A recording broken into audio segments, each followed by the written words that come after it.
The rain started. And so did everything else. The small town of Willow Creek, hidden deep in the dense forests of northern Maine, held a secret. Locals whispered about the woods, known as the Whispering Forest, claiming there was something unusual about them. But no one took it seriously. At least, not until the day 14-year-old Lisa Morrison vanished. Lisa was known for her adventurous spirit. She often wandered the forest but always made it back home before dark. This time, she didn't. Her backpack was found near a trail leading deeper into the woods. Inside was her journal, and the last entry read, "I know they're here. I heard their voices." Lisa's disappearance shocked the entire town, especially her best friends, 13-year-old Ethan, 12-year-old Sophie, and 11-year-old Noah. They couldn't just sit and wait for the adults to find Lisa. They had to act. Their first clue was Lisa's journal. Among the pages, they found cryptic notes that seemed to mark locations in the forest. Ethan, a puzzle enthusiast, deciphered the code. It pointed to 3 spots on an old forest map: the tree with the eye, the marked stone, and the underground entrance. Determined, the kids gathered their flashlights, pocket knives, and a camera before heading into the woods. Their first stop, the tree with the eye. After an hour of searching, they found it, a massive oak with a carved symbol resembling an eye. Beneath it, they discovered a torn piece of striped fabric, Lisa's sweater. Then Sophie noticed something strange. The tree had tiny scratches, as if someone had tried to carve something else. When they looked closer, they saw the message. She wasn't the first. The second location was the marked stone, a large boulder with a symbol, a triangle with a circle inside. Surrounding it were signs of recent digging. The kids hesitated but decided to check. Under a thin layer of dirt, they unearthed a rusted metal box. Inside were photographs of children who had disappeared over the past 50 years. Lisa's picture was among them. On the back of one photo was a chilling message. They belonged to the forest. Panic set in. This wasn't just a disappearance, something, or someone, was taking kids. The third location was the underground entrance. They found it near an old fallen tree, hidden beneath thick bushes. Pulling back the branches, they uncovered a narrow staircase leading down into darkness. Ethan suggested they go in. Sophie hesitated. Then, they heard voices. Faint whispers. Coming from below, with their hearts pounding, they descended. The stone tunnel was lined with strange symbols, the same ones from the tree and the stone. At the end of the tunnel, they entered a cavern. And there, tied to the wall, was Lisa. She was alive. Beside her stood a man in a mask. He turned slowly toward them and spoke. "You shouldn't have come here." The man removed his mask. The kids froze. It was Mr. Harper, their history teacher. The one who always seemed kind and warm. But now, his face was cold, his eyes burning with something dark. In his hand was a knife. His voice was calm, yet threatening. "You weren't supposed to see this," he said, stepping closer. Lisa was chosen. And now, so are you. Ethan, always the leader, stepped in front of Sophie and Lisa. His hands trembled, but he held his ground. "Chosen for what?" he asked, trying to stall. Mr. Harper's lips curled into a chilling smile. "To be sold." There are people who pay well for smart, healthy kids. And you, my dear students, are perfect candidates. Sophie's body went cold. She couldn't believe it. Their teacher, the man who helped them with homework and joked in class, was a monster. Lisa sobbed, but Harper didn't even glance at her. Then, something unexpected happened. Noah, the quiet, shy one, stepped forward. His face was pale, but his eyes burned with a strange determination. "I knew you'd do this," he said, looking at Mr. Harper. Silence. Ethan turned to Noah, eyes wide. "What?" Noah took a deep breath. "I helped him." Sophie's stomach dropped. "My family is in debt," Noah continued, voice barely above a whisper. "He promised us money if I helped find new kids." Betrayal hit like a punch to the gut. Ethan's fists clenched, his face burning with anger. "You traitor," he shouted, lunging at Noah. But Mr. Harper moved faster. He shoved Ethan aside, sending him crashing to the ground. Sophie rushed to untie Lisa's ropes. Noah stood frozen, pain etched on his face, but he didn't try to explain. "Enough," Mr. Harper snapped, raising his knife. "None of you are leaving." Then, the cave trembled. The walls cracked. Thick roots slithered through the stone. Rocks began to fall. The forest was waking up. Mr. Harper's face twisted in panic. "We need to get out. Now." Ethan seized the moment.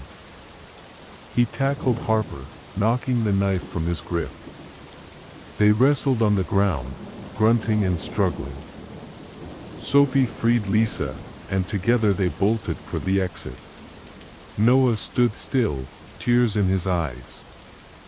He looked at Ethan, then Harper. Then, in a sudden burst of movement, he shoved Harper back, giving Ethan a chance to escape. "Run!"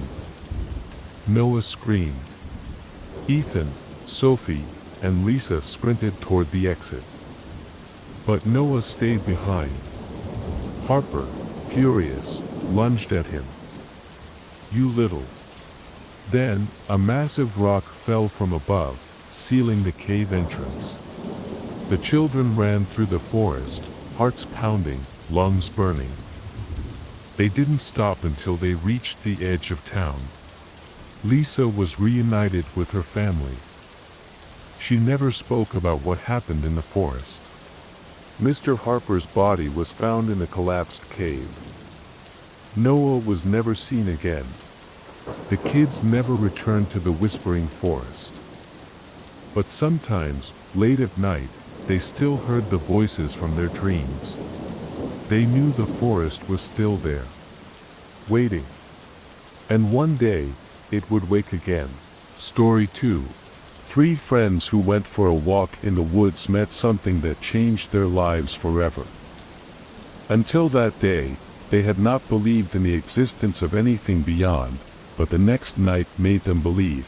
On a chilly autumn evening, 3 friends, Liam, Maya, and Alex, embarked on a hike through the dense Whitmore Woods, a forested region notorious for its labyrinthine trails. However, as daylight began to fade, it became clear that they had strayed far from the marked paths.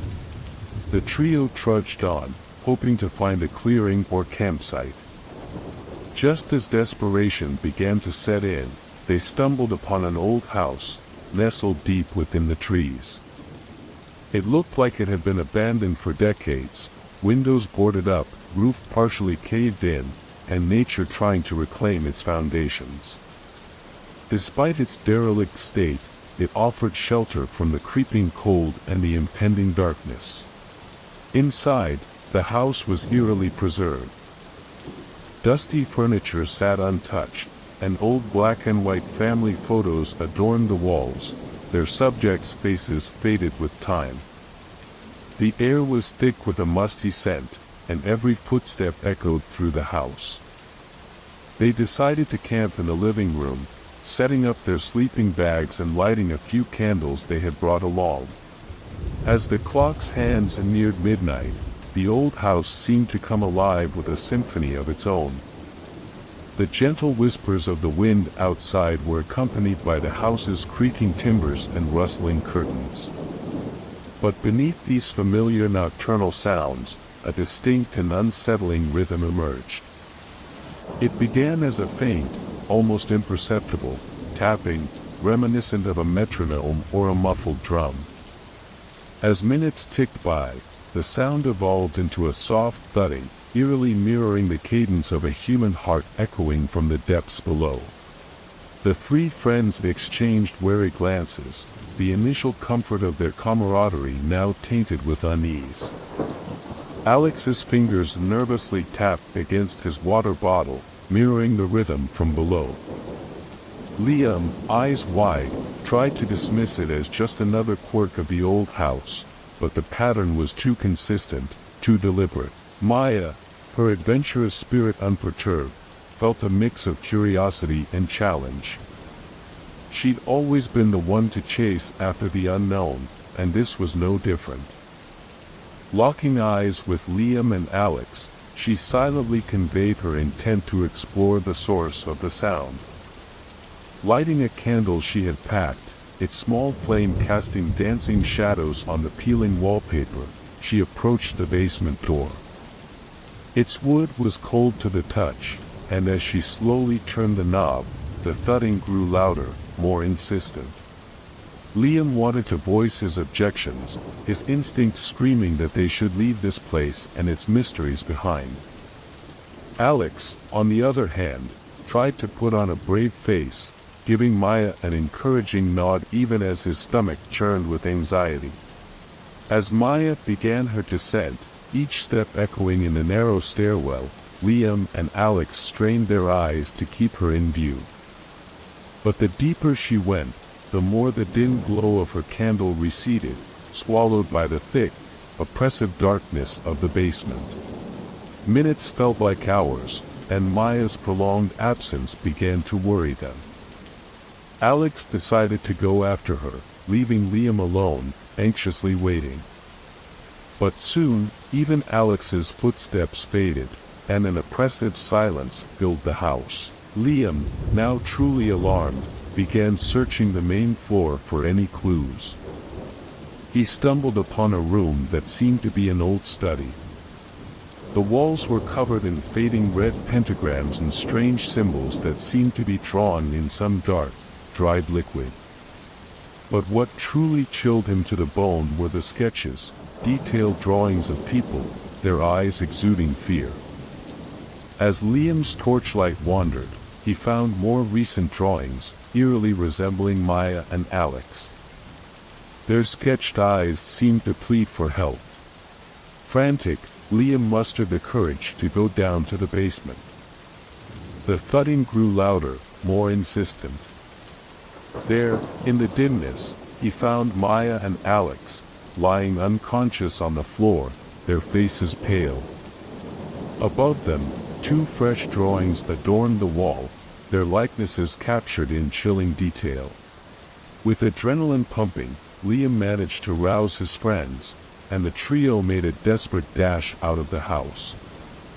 As they ran through the woods, the thudding sound followed them, growing fainter as they distanced themselves from the accursed house. By dawn, they reached the outskirts of the forest. The haunting events of the night left them traumatized, and they vowed never to venture into Whitmore Woods again. But the most chilling part was yet to come. A week later, Liam received an old, tattered envelope with no return address. Inside was a detailed sketch, his face, eyes wide with fear, now a part of the house's eerie gallery. "We are not alone. The rain keeps secrets."